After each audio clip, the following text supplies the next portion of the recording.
Anaweza akaonywa usiku kama alivyoonywa mke wa yule bwana, akaambiwa nimeonywa mengi usiku juu ya mtu huyu. Jihadhari nani? Ukiwa na roho wa Mungu anaweza akakutetea sehemu, akawaingia watu wenye nafasi fulani wakasema kwa niaba yako. Nataka usome tena hapo. Basi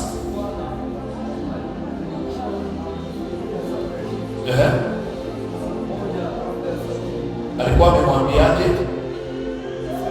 Alimwambiaje?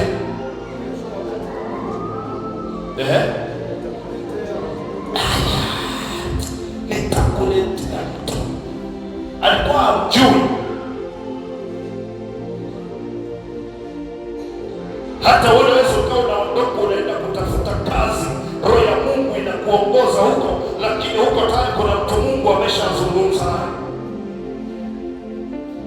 Hakuna kukompiti, hakuna competition Mungu anapoingilia kati. Usome tena.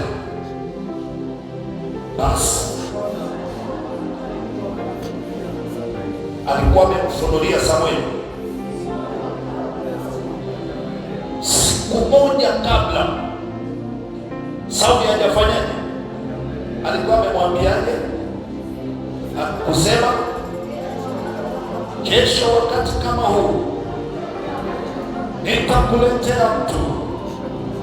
Sema nitakuletea mtu. Nitakuletea mtu. Nitakuletea mtu. Nataka hiyo concept ikae kwenye kichwa chako. Nitakuletea mtu.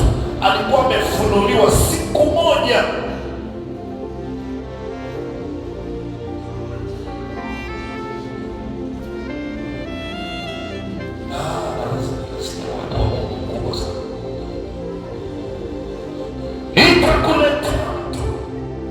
Alikuwa hamjui. Kwa hiyo wakati mwingine Mungu atakukutanisha na watu ambao hata hujuani nao, lakini vile watakupokea kwa respect kubwa, kwa sababu taarifa zako Mungu atakuwa amewaambia. Sasa tunahitaji kung'ang'ana na Mungu kupita maelezo. Hebu rudia tena kusoma. Alikuwa amemfunulia Samueli siku moja kabla, akisema kesho wakati kama huu. Sawa.